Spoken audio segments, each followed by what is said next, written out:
The voicemail lasted 14 seconds. Maya Chen's voice, usually so composed and professional, cracked on the third word. There was wind in the background. Or maybe it was the hum of an engine, something mechanical and constant that made her words hard to distinguish. Her sister Lily would listen to it 67 times in the weeks that followed, trying to decode every syllable, every breath between the fractured sentences. "If you're hearing this," Maya said, her voice barely above a whisper, "I need you to know I didn't understand what I was doing. Tell Mom I'm sorry. There's a man named Daniel Reeves. His company is called Meridian Global Solutions." Then static, a muffled sound like the phone being moved, and silence. Lily tried calling back immediately. The number was disconnected. That was March 15th. But to understand how Maya ended up making that call, you have to go back 6 months earlier, to a time when her life was ordinary in the best possible way, when her biggest worry was whether she'd saved enough for a down payment on a small cafe, and when the idea of danger felt like something that happened to other people in other stories. September 23rd, Maya was running through her pre-flight checklist in the galley of Emirates Flight 703, Dubai bound from Singapore, when she first saw him. She had been a flight attendant for 4 years, long enough that the routines had become automatic, the smile genuine but practiced, the warmth professional but measured. She knew how to read passengers within seconds, the businessman who'd drink too much and get handsy, the nervous flyer who'd need reassurance during turbulence, the family with young children who'd apologize repeatedly for every small disruption. And then there were the first-class regulars, the frequent flyers who treated the cabin like a private office, who knew the crew by name and tipped well and maintained the polite distance that made everyone's job easier. Daniel Reeves was in seat 2A, already settled when Maya began her rounds. He was reading a hardcover book, not a tablet or a phone, which struck her as unusual. Most passengers in first class were glued to screens, answering emails, making calls until the last possible second. He looked to be in his early 40s, dark hair graying slightly at the temples, navy suit that was expensive without being showy. When she approached to offer a pre-departure beverage, he looked up and smiled, the kind of smile that reached his eyes, and said he'd have sparkling water with lime. "Please and thank you both included," his voice calm and warm. She brought the drink. He thanked her again, asked her name, and when she said Maya, he repeated it once as if committing it to memory. Then he returned to his book. No lingering eye contact, no unnecessary conversation. Just polite acknowledgement and respect for her time. It was such a small interaction that Maya forgot about it until 2 hours into the flight, when he called her over and asked if she had a moment. He wanted to know if she'd ever been to Dubai, and when she said yes, many times for layovers, he asked what she thought of the city. They talked for maybe 3 minutes. He listened more than he spoke. He asked thoughtful questions. What did she like to do during layovers? Had she ever considered working there long-term? She answered honestly, said she appreciated the city's energy but wasn't sure she'd want to live there permanently. He nodded, said that made sense, that some places were better to visit than inhabit. Then he thanked her for her time and let her return to her duties. Before landing, he handed her a business card along with a tip, $200 in crisp bills folded discreetly inside a thank you note. The card was simple, cream-colored stock with raised lettering. Daniel Reeves, Chief Executive Officer, Meridian Global Solutions, Import and Export, the subtitle read, a Dubai address and phone number. The note said, "You mentioned wanting to open a cafe someday. If you're ever interested in learning about the hospitality business in the Gulf, I'd be happy to share what I know. No pressure, just an offer." It was signed simply. Daniel. Maya tucked the card into her uniform pocket and didn't think much about it. Passengers left business cards sometimes, usually men who mistook professionalism for flirtation.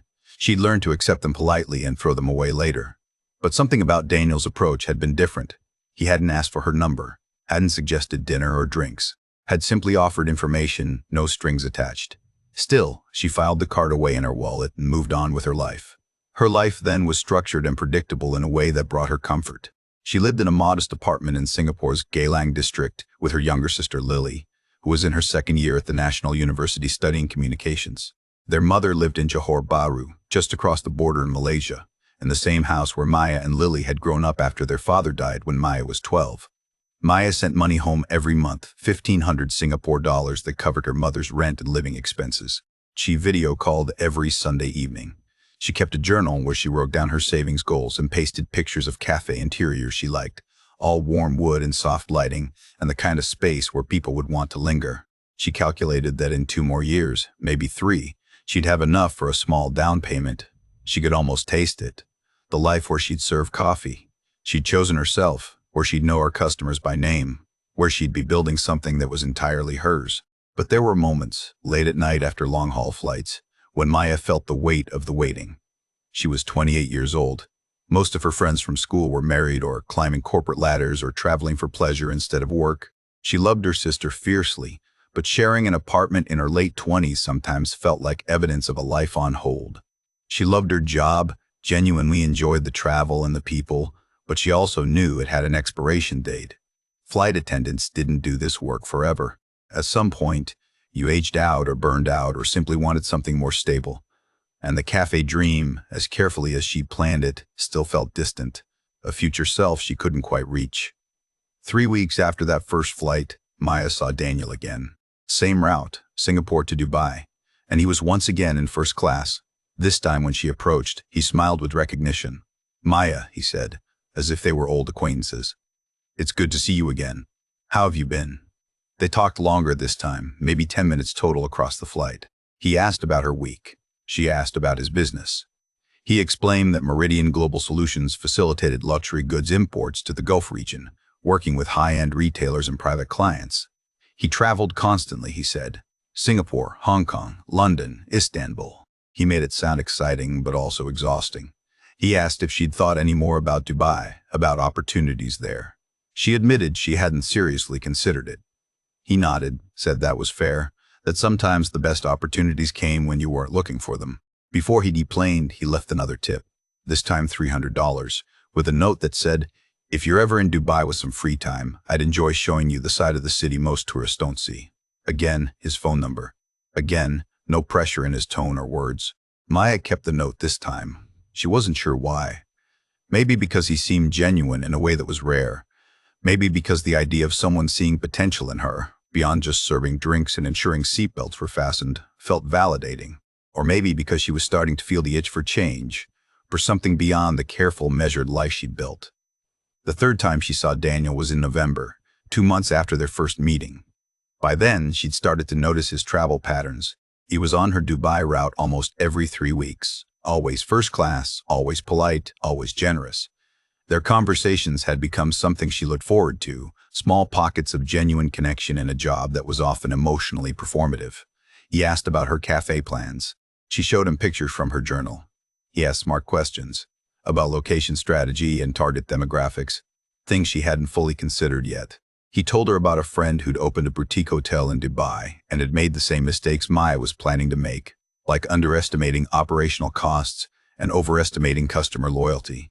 He offered insights without condescension, shared knowledge without making her feel naive. It was during that November flight that he mentioned an opportunity. Meridian Global Solutions was expanding its hospitality consulting division, he said. They worked with luxury hotels and resorts across the Gulf, helping them understand the expectations of international travelers. He was looking for someone with real experience in high-end service, someone who understood both Eastern and Western hospitality standards, someone like her. The role would involve consulting with hotel management, training staff, developing service protocols. The pay would be significant, he said, easily triple what she made as a flight attendant. It would be based in Dubai. He wasn't offering her the job outright, he clarified. But if she was interested, he'd like to introduce her to some people in his network, let her see what the work actually entailed before she made any decisions. Maya felt her pulse quicken. Triple her salary would mean the cafe dream could happen in months, not years. It would mean financial security for her mother, for Lily's education, for herself. But it also felt too good, too convenient. She'd learned early that things which seemed too easy usually were. She thanked him, but said she'd need time to think about it. He smiled, said of course that big decisions deserved careful consideration. He suggested that on her next Dubai layover, if she had time, she could join him for dinner with some colleagues, nothing formal, just a chance to ask questions and see if the opportunity felt right. Several other hospitality professionals would be there, he said. She could get multiple perspectives. That night in her Dubai hotel room, Maya couldn't sleep. She called Lily, who was immediately skeptical. "You don't know this guy," Lily said. "He could be anyone. What if it's a scam?" Maya had the same worries, but she'd also looked Daniel up online. Meridian Global Solutions had a professional website, offices listed in Dubai and Singapore, client testimonials from recognizable luxury brands. Daniel's LinkedIn profile showed a 15-year career in international trade, connections with hundreds of legitimate business professionals, recommendations from people at real companies. Everything checked out. And beyond the logistics, there was something in the way he spoke to her, the way he listened, that felt authentic. He didn't make her feel small or stupid. He made her feel capable, seen. Still, she proceeded carefully.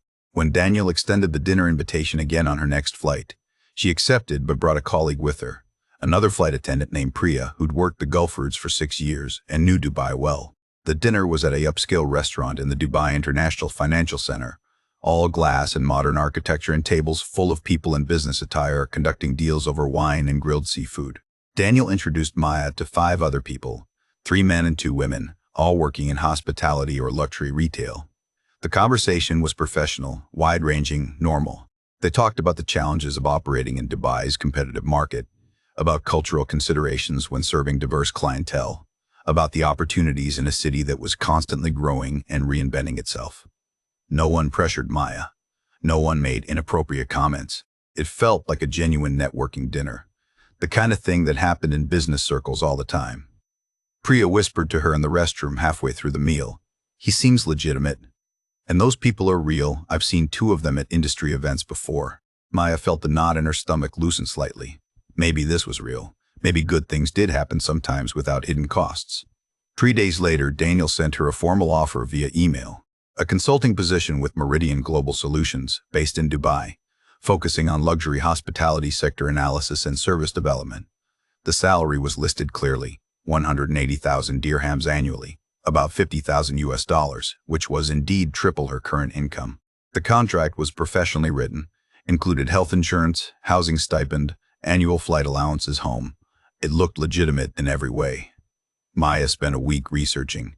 She contacted the company's listed clients. 2 responded, confirming they'd worked with Meridian on supply chain logistics. She searched for complaints or red flags online and found nothing. She talked to her mother, who was cautiously supportive but worried about Maya moving so far away. She talked to Lily, who remained skeptical but admitted the opportunity sounded genuine.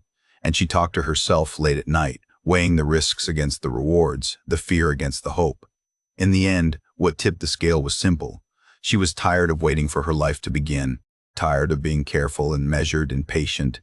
This felt like the universe offering her a chance to leap forward, to claim the future she'd been methodically saving for. Yes, it was risky, but staying in place had risks too. The risk of regret, the risk of looking back at 40 and wondering what if. On December 8th, Maya submitted her resignation to the airline, effective in 30 days. On December 10th, she signed the contract with Meridian Global Solutions. On January 15th, she boarded a one-way flight to Dubai, her entire life packed into 2 suitcases, her heart full of equal parts terror and excitement. Daniel met her at the airport himself, holding a welcome sign with her name, smiling that warm smile she'd come to trust. "Welcome home," he said, and for a moment, standing in the arrivals hall of a city that still felt foreign, Maya let herself believe it, that this was home, that this was the beginning of everything she worked for, that the man standing in front of her was exactly who he appeared to be. She had no way of knowing that in exactly 93 days, she'd be making a desperate voicemail to her sister from a locked room, finally understanding that some opportunities aren't doors to better lives but traps designed to look like doors, and that trust, when weaponized by someone who knows exactly how to wield it, can be the most dangerous thing we're capable of giving. The apartment Daniel had arranged for Maya was on the 23rd floor of a glass tower in Dubai Marina, all floor-to-ceiling windows overlooking the yacht-filled waterway and the geometric skyline beyond. The furniture was modern and minimal, whites and grays and chrome, the kind of space she'd seen in lifestyle magazines but never imagined inhabiting.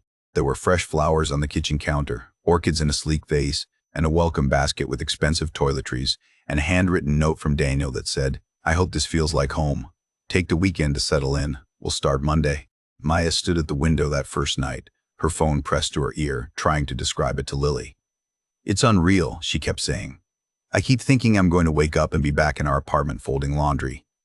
Lily laughed, but Maya could hear the worry underneath. "Just be careful, okay? Promise me you'll be careful," Maya promised, looking out at the city glittering below her like a circuit board, alive with light and motion and possibility. She felt careful. She felt like she'd made the smartest decision of her life. The first month was everything Daniel had promised, and more. Maya's role was based in a small but professionally appointed office in Business Bay, a district of corporate towers and ambitious startups. Meridian Global Solutions occupied a suite on the 14th floor, tastefully decorated with abstract art and leather furniture. There were 5 other employees when Maya started, though she rarely saw more than 2 at a time. Daniel explained that most of the team worked remotely or traveled constantly to meet with clients. Her job, as he outlined it, was to develop service excellence protocols for luxury hotels in the region. She'd visit properties, observe their operations, interview staff, and create detailed reports with recommendations. The hotels were real. The work was legitimate. She toured 5-star resorts in Palm Jumeirah, boutique hotels in the Old Quarter, beach clubs that catered to European tourists with more money than sense. Daniel was attentive without being overbearing. He checked in daily, asking how her projects were progressing, if she needed anything, how she was adjusting to the city. He introduced her to restaurant owners and hotel managers, expanding her network with every meeting. He took her to business lunches where she met investors and entrepreneurs, people who treated her like a peer, who asked her opinion on hospitality trends, and listened when she answered. For the first time in her adult life, Maya felt valued for her mind, not just her ability to serve others gracefully. It was intoxicating. The relationship began to shift in the 3rd week. Daniel invited her to dinner, just the 2 of them, at a rooftop restaurant in downtown Dubai.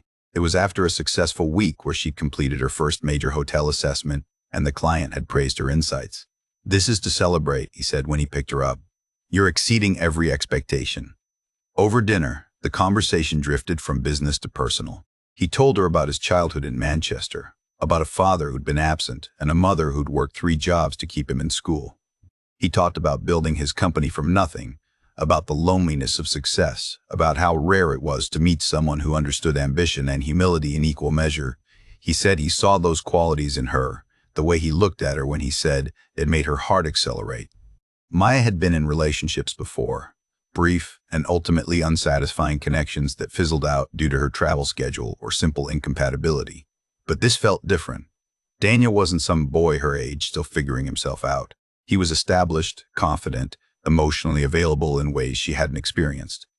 When he reached across the table and took her hand, asking if she'd like to see more of Dubai with him, not as colleagues but as something more, she said yes without hesitation. It felt natural, inevitable even. The romance unfolded like something from a film. Weekend trips to Abu Dhabi where they walked through the Grand Mosque at sunset. Private beach dinners where the only sound was waves and their own laughter. He gave her space when she needed it, never pressured her physically or emotionally, let the intimacy develop at her pace. He asked about her family, remembered details about Lily's studies and her mother's health. He sent flowers to her apartment for no reason. He made her feel, for the first time since her father had died, like someone was taking care of her instead of the other way around. But even in those golden early weeks, small fractures appeared in the perfect surface, hairline cracks Maya noticed but chose to ignore. A business meeting that was supposed to happen got canceled last minute with no explanation. She asked to meet his family, and he became evasive, said they were estranged, that it was painful to talk about. His phone habits were secretive, always face down on tables, always password protected, always taken with him even to the bathroom. When she mentioned making friends in Dubai, maybe joining an expat group or taking a yoga class, he discouraged it gently. "People here are transactional," he said. "They'll be friendly until they've gotten what they need from you. You're better off keeping your circle small." Trusted, Maya told herself these were reasonable quirks. Everyone had complicated family relationships. Privacy around phones was normal. And maybe he was right about Dubai's social scene being superficial. She'd witnessed enough of that in her years as a flight attendant, people collecting acquaintances like passport stamps, friendships that evaporated the moment someone moved or changed jobs. Still, the warnings from Lily echoed in her head during quiet moments. You don't really know him. You're trusting someone you've only known for a few months. Maya pushed the thoughts away. She was happy. Happiness was allowed. In her 2nd month, her role at Meridian began to change. Daniel called her into his office one morning and explained that the company was expanding into a new division, talent acquisition for the hospitality sector. Luxury hotels and private clubs in the Gulf struggled to find high-quality staff, he said, particularly young women from Southeast Asia and Eastern Europe who had the right combination of beauty, professionalism, and service orientation. Meridian was going to become a boutique recruitment agency, connecting these workers with premium employers who would pay top dollar for top talent. He wanted Maya to head the division. The job would involve traveling to source countries, attending hospitality job fairs, conducting interviews, and placing candidates with vetted clients. The commission structure was generous. 5,000 dirhams per successful placement. She could easily double her already substantial salary. It seemed like a logical extension of her expertise. She knew what luxury hotels wanted because she'd been trained in that world. She could identify candidates who'd excel. And the idea of helping other young women access the kind of opportunity she'd been given felt meaningful, a way to pay forward her own good fortune.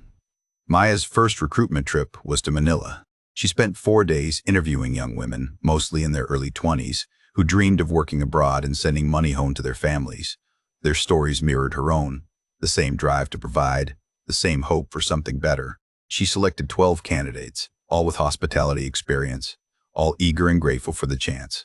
She felt proud walking them through the visa process, the contract details, the promises of good salaries and safe working conditions. Daniel had shown her the employment agreements, professionally written documents guaranteeing wages, accommodation, return flights. Everything looked legitimate, but when she tried to follow up with the first 3 women she'd placed, checking to see how they were settling in, their phones were disconnected. She mentioned it to Daniel. He said it was normal, that they'd probably changed numbers or were busy adjusting to new jobs. When she pressed, saying she'd promised these women she'd check on them, he became irritated. "You're being naive, Maya. These are adults making their own choices. Your job is recruitment, not babysitting." His tone was sharp enough to sting. Then, an hour later, he appeared at her apartment with roses and an apology. "I'm sorry," he said. "I've been stressed with expansion costs. I shouldn't have snapped at you. You care about people, and that's one of the reasons I love you." It was the first time he'd said those words. "I love you." Maya felt the tension dissolve, replaced by warmth and relief. Of course he was stressed. Growing a business was hard. She was probably being overprotective. These women were professionals pursuing opportunities, just like she had. She let it go. But the pattern repeated. More recruitment trips, to Jakarta, to Bucharest, to Nairobi. More young women excited about luxury hotel positions in Dubai and Abu Dhabi. More disconnected phone numbers and unreturned messages. Maya started keeping a private list, names and contact information, trying to track outcomes. Out of 32 women she'd recruited over 2 months, she'd only been able to confirm the whereabouts of 6. The others had simply vanished into the city. During this time, Daniel's control over her life tightened incrementally, so gradually that Maya didn't recognize it as control until much later. He convinced her to add him to her phone's location sharing, saying he worried about her safety in a foreign city. He had opinions about her clothes, suggesting she dress more conservatively for client meetings, then more provocatively for dinners with investors. He monopolized her free time, always having plans, always needing her for some business function or romantic gesture. Her calls with Lily became less frequent. When they did talk, Lily asked pointed questions. "Why can't I reach you? Why does Daniel always answer when I call your work phone? Are you okay?"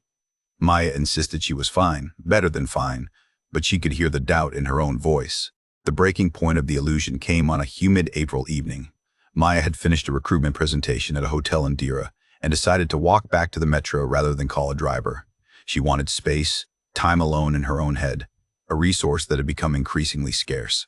She stopped at a cafe, ordered coffee, sat by the window watching the street.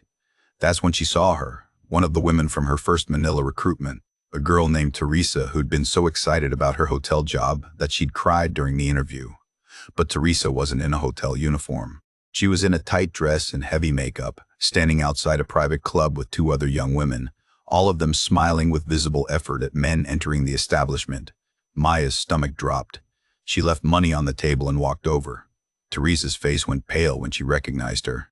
They stepped away from the entrance, into the shadowed space between buildings. "What happened?" Maya asked. "You were supposed to be at the Ritz-Carlton." Teresa looked at the ground. "I was there for 2 days," she said quietly. "Then a manager said there'd been a mistake with my paperwork. He took me to a different location. He said I had to work as a hostess until the hotel position opened up. But it's been 2 months, and it's not a hotel, Miss Maya. We have to entertain clients. We have to make them happy. If we refuse, they threaten to call immigration, say we violated our visa terms. We don't have our passports. They're being held for safekeeping." Teresa's voice cracked. "You said it would be safe. You promised." Maya felt the world tilt. She tried to give Teresa money, told her to go to the embassy to get help. Teresa shook her head. "They're watching us. If I run, they'll find me. My family already spent the placement fee. I owe them. She glanced back at the club entrance. I have to go. Please don't come here again. It'll make it worse.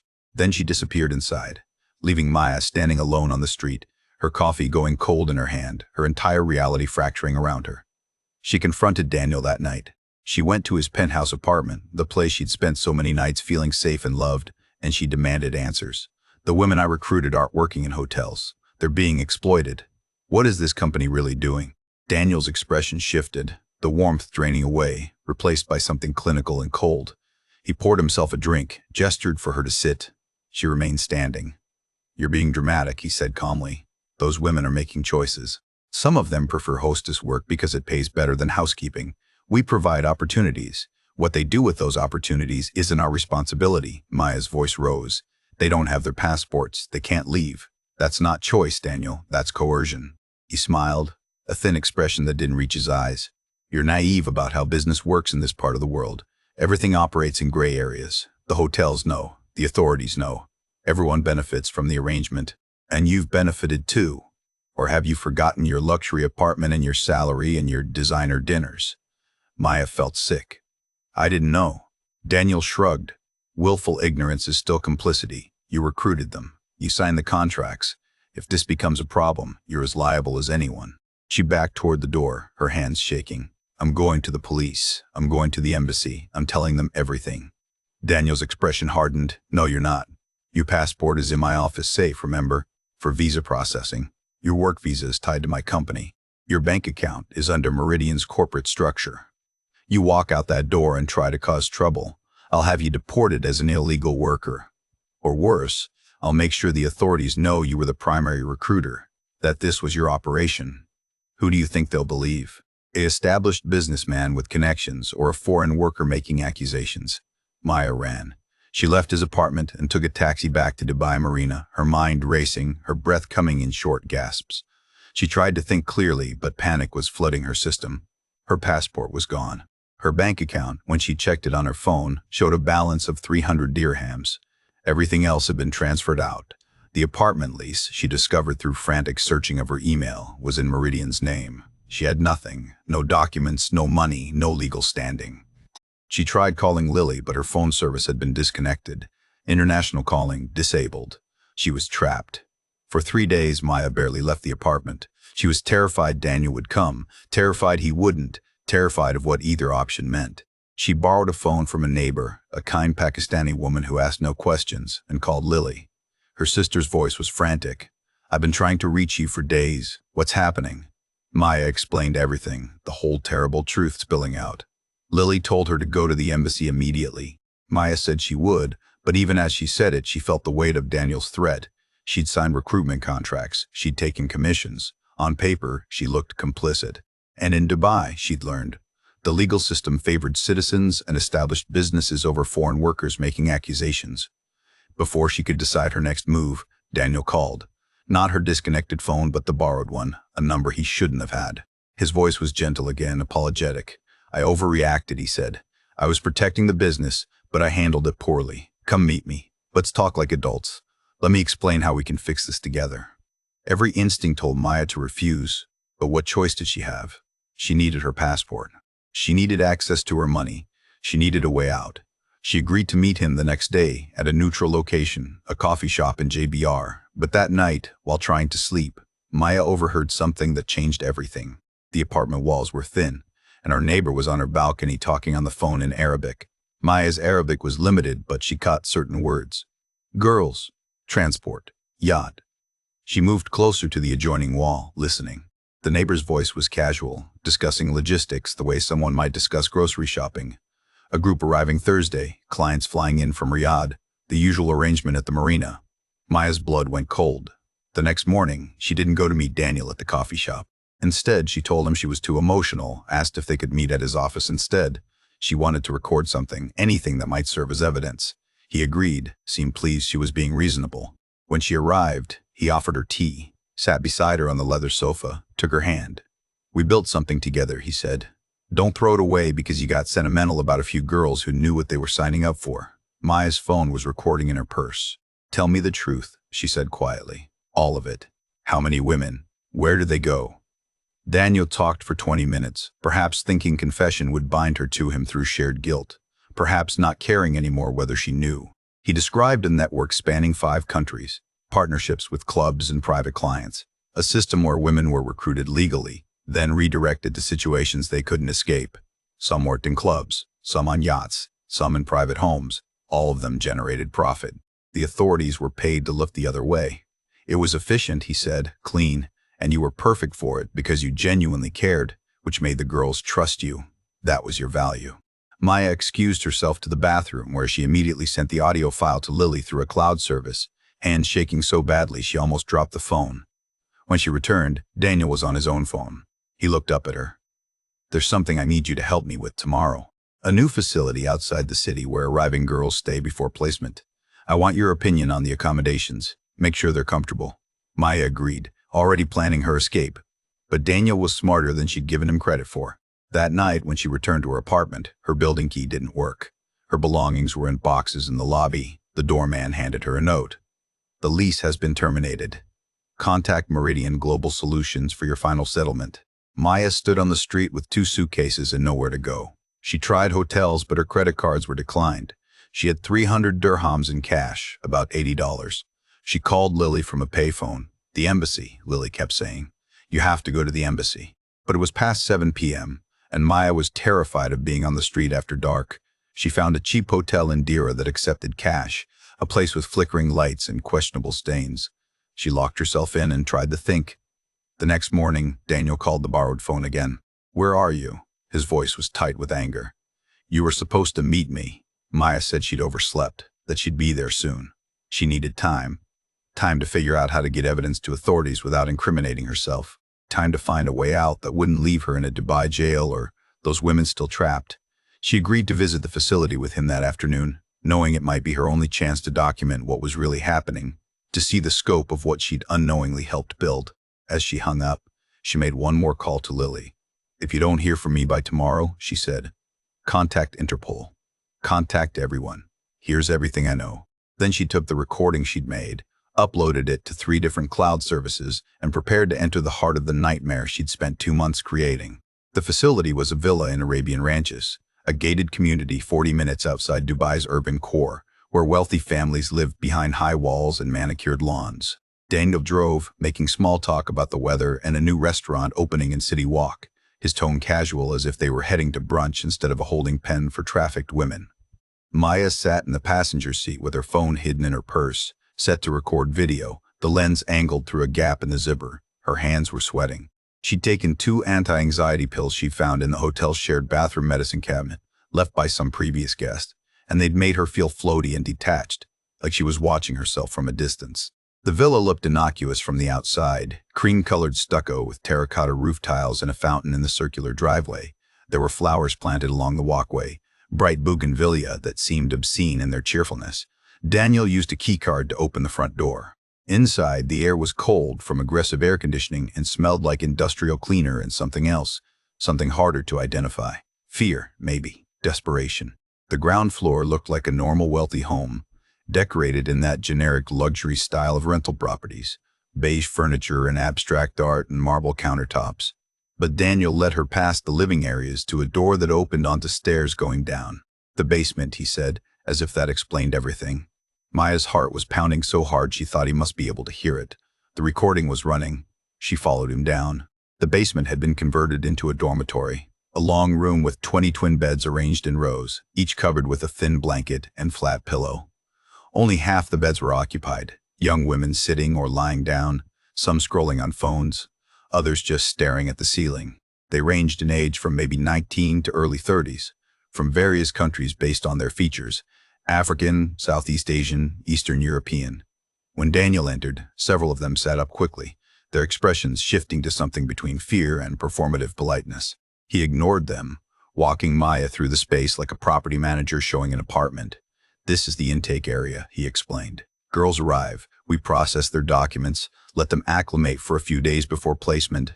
We provide meals, Wi-Fi, comfortable beds. See, we're not monsters. Maya looked at the women, trying to make eye contact, trying to communicate something, though she didn't know what. Help was coming, she wanted to say. I'm sorry, I didn't know. but their eyes slid away from hers, well-trained in not seeing or being seen. At the far end of the room was another door, reinforced metal with a keypad lock. Daniel punched in a code and opened it. "Private rooms for special cases," he said. "Sometimes we get girls who are difficult, need time to adjust their attitudes." Inside were 4 smaller rooms, each barely large enough for a single bed and a toilet. 3 were empty. The 4th held a woman who couldn't have been more than 20, sitting on the edge of the bed with her knees pulled to her chest. She had a bruise spreading across her left cheek, purple and yellow. Daniel didn't acknowledge her. He just closed the door and led Maya back upstairs. "What did you think?" he asked once they were back in the main living area. Maya's voice came out steadier than she expected. "It's clean. Functional. Why do you need my opinion?" He smiled. "Because I trust your judgment, and because I want you to understand the full operation. No more surprises, no more naive questions. You're either in or you're out, Maya. But if you're out, you know what that means." Before she could respond, the front door opened and 2 men entered, one Middle Eastern in a white kandura, the other European in jeans and a polo shirt. They were laughing about something, relaxed, comfortable. They nodded at Daniel. "The new group ready?" the European asked. Daniel checked his watch. "They're being transported from the airport now. Should be here in an hour." The men settled onto the sofa, and Daniel offered them tea. Maya stood frozen, understanding she was witnessing a transaction, the casual business of human commerce. She excused herself to the bathroom, locked the door, and sent the video file to Lily with shaking hands. The upload took 3 minutes that felt like hours. Then she deleted it from her phone and composed herself in the mirror. Her face looked unfamiliar, pale and hollow-eyed.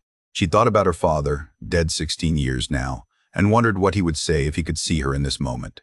She thought about the woman with the bruised face locked in that tiny room. She thought about Teresa outside the club in her tight dress. She thought about all the ways good intentions could be weaponized, how trust could be the sharpest blade. When she emerged, Daniel was alone again. The men had gone outside to smoke. "This is your last chance," he said quietly. "I'm giving you an opportunity to recommit, to understand that what we do here, it's just business. Morality is a luxury for people who don't need money. You needed money. Those girls need money. We facilitate an exchange. Everyone gets something." Maya looked at him, really looked, trying to find any trace of the man who'd held her hand over dinner and told her about his lonely childhood. But that man had never existed. He'd been a performance, carefully calibrated to exploit her specific vulnerabilities, her ambition, her desire to be seen as special, her willingness to believe that someone like him could genuinely love someone like her. "I need my passport," she said. Daniel shook his head. "Not until I know where we stand." Maya's phone buzzed in her pocket. A text from Lily, a single word, received. Relief flooded through her. Whatever happened next, evidence existed. Someone knew. She met Daniel's eyes. "We don't stand anywhere," she said. "I'm done." His expression hardened. "Then you're a problem, and problems get solved." He grabbed her arm, not violently but firmly, and pulled her toward the basement stairs. Maya tried to wrench free, but he was stronger, and her borrowed courage was evaporating into pure panic. She screamed. The sound echoed in the empty villa. He clamped a hand over her mouth and dragged her down the stairs, past the rows of beds where women watched with dead eyes, past the locked rooms, to an empty cell at the end. He shoved her inside. "You'll stay here until you remember how to be reasonable," he said, and closed the door. The lock clicked. Maya pounded on the metal, screaming until her throat was raw. Then she collapsed on the narrow bed and tried to think. Her phone still had battery, still had service somehow, the signal weak but present. She called Lily. Her sister answered on the first ring. "I sent everything to Interpol," Lily said, her voice frantic, "and the U.S. Embassy, and a trafficking task force someone from the consulate connected me with. They're working on it. But Maya, these things take time. Where are you exactly?" Maya described what she could remember of the route, the gated community, the villa's appearance. Lily was crying. "I'm going to get you out, I promise. Just hold on." Hours passed. Maya heard movement upstairs, voices, the sound of vehicles in the driveway. She pressed her ear to the door and heard Daniel talking to someone, mentioning a yacht departure at 9 p.m., something about clients from Saudi Arabia expecting a specific number. She checked her phone. It was 6:15 p.m. She had less than 3 hours before women, maybe including her, were transported somewhere even harder to find. At 7 p.m. the door opened. It wasn't Daniel but the European man she'd seen earlier, holding a bottle of water and a sandwich. "Eat something," he said in accented English. "We're moving you tonight, different facility. Dubai's getting too hot right now. Where? Maya asked. He shrugged. Not my business, just following orders. He set the food down and started to leave. Maya stopped him. You don't have to do this. Whatever he's paying you, it's not worth it. The man laughed without humor. You think this is about money? This is about survival. We all do what we have to. The door closed again. Maya forced herself to eat the sandwich, to drink the water, to maintain her strength. She checked her phone obsessively. Lily had sent updates. Embassy engaged. Task force mobilizing. Building a case. Coordinating with UAE authorities. Each message felt simultaneously hopeful and impossibly distant from her current reality of a locked room and an approaching 9 p.m. deadline. At 8:30 p.m., the door opened again. This time it was Daniel, and he looked stressed, his usually perfect composure cracking. There's been a complication, he said. We're moving up the timeline. You're coming with me now. Maya backed against the wall. I'm not going anywhere. Daniel pulled a gun from his jacket, a small black pistol that looked almost toy-like but was clearly real. He didn't point it at her, just held it loosely at his side. Yes, you are. Because if you don't, I'll shoot one of the girls downstairs and it will be your fault. Your choice. Maya's mind raced. If she left with him, she might disappear completely. But if she didn't, someone would die because of her resistance. The calculus of impossible choices. She stood up slowly. Okay, I'll come. But you won't get away with this. People know. My sister sent everything to the authorities. Daniel laughed, a harsh sound. You think I'm worried about your sister's emails? Do you know how many reports the authorities here get about trafficking? Do you know how many they actually investigate? This city runs on looking the other way. Now move. He led her upstairs at gunpoint, through the villa to the garage where a black SUV was waiting, engine running. The European man was in the driver's seat. Daniel pushed Maya into the back and climbed in beside her. As they pulled out of the garage, Maya saw police lights in the distance, multiple vehicles converging on the gated community entrance. Daniel saw them too. His face went pale. Drive, he told the European. Take the back exit. The SUV accelerated, tires squealing as they navigated the villa's side streets. But the back exit was blocked too. Two police cars parked perpendicular across the road, officers standing with weapons drawn. The driver slammed on the brakes. Daniel swore viciously. He pressed the gun to Maya's side. Get out, he told the driver. Tell them there's a misunderstanding, that we're leaving peacefully. The European shook his head. I'm not taking a bullet for you, man. He opened his door with his hands raised. For a moment, Maya and Daniel sat alone in the back of the SUV, the engine idling, police lights painting everything in alternating red and blue. You destroyed everything, Daniel said quietly. Years of work, millions in revenue, all because you couldn't accept how the world actually works. Maya looked at him. No, she said, I destroyed nothing. You built this on suffering. It was always going to collapse. The gun pressed harder into her ribs. He was breathing fast, making calculations. Then he lowered it. Get out. Just get out. Maya opened the door and stumbled toward the police, her hands raised, her voice hoarse from screaming earlier. I'm Maya Chen. I'm the one who sent the information. There are women in that villa who need help. An officer rushed forward, guiding her behind a vehicle, while others swarmed the SUV. She heard Daniel yelling that he wanted a lawyer, that this was harassment, that he had diplomatic connections. She heard the European being handcuffed. She heard radios crackling with rapid Arabic she couldn't follow. Then she saw them bringing the women out of the villa, 17 in total, wrapped in blankets despite the warm night, their faces dazed and uncertain. She saw Teresa among them, their eyes meeting across the chaos. Teresa's expression was unreadable, something between gratitude and accusation. You got us into this, it seemed to say, and now you've gotten us out. But what happens next? The next hours were a blur of statements and medical examinations and victim services coordinators. Maya learned that the raid had been coordinated between Interpol, UAE's anti-trafficking unit, and the U.S. Embassy after Lily's frantic calls and the evidence Maya had sent. They'd been building the case all day, pulling together enough probable cause for immediate action. Daniel and 6 associates were arrested. The villa was seized as a crime scene. Bank accounts were frozen. Maya's passport was recovered from Daniel's office safe along with those of 43 other women. But the aftermath, Maya quickly discovered, was far more complicated than the rescue. She was both victim and witness, but also potentially complicit in a criminal enterprise. She'd signed recruitment contracts. She'd received commissions. On paper, she looked like an accomplice. She spent 2 days in protective custody while lawyers parsed through her employment records, her communications, the timeline of her realization. Eventually, the determination was made that she'd been exploited herself. Her recruitment skills weaponized without full knowledge of the operation's true nature. The charges against her were dropped. She was free to leave the UAE. Lily flew to Dubai to bring her home. When Maya saw her sister in the airport arrivals hall, she broke down completely, all the fear and shame and exhaustion pouring out. They held each other while travelers streamed past. Two women clinging together in the middle of a busy terminal, trying to hold steady in a world that had proven itself far more dangerous than either had imagined. The flight back to Singapore was quiet.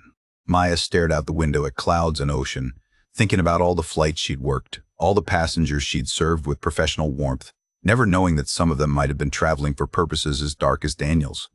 She thought about the 17 women rescued from the villa, who were now in various states of repatriation, some returning to home countries, others choosing to remain in UAE shelters, all of them facing uncertain futures.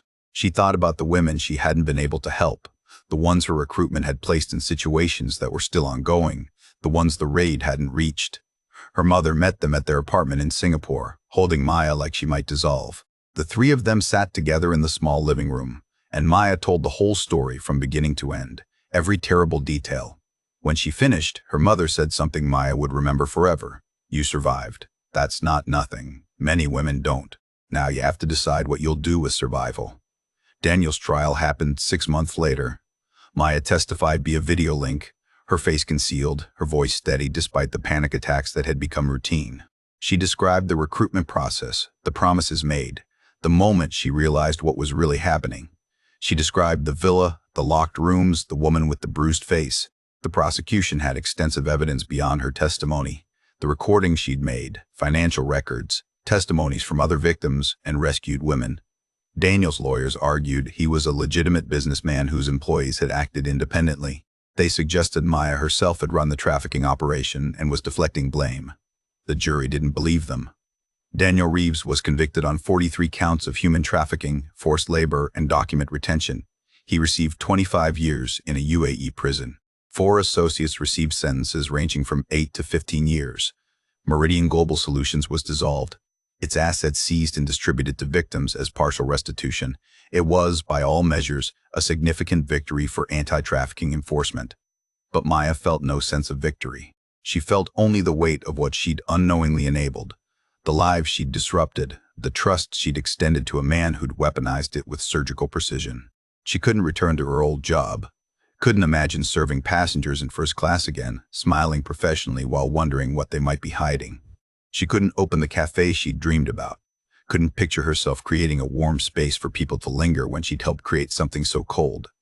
Instead, after months of therapy and processing, she began working with an anti-trafficking nonprofit based in Singapore.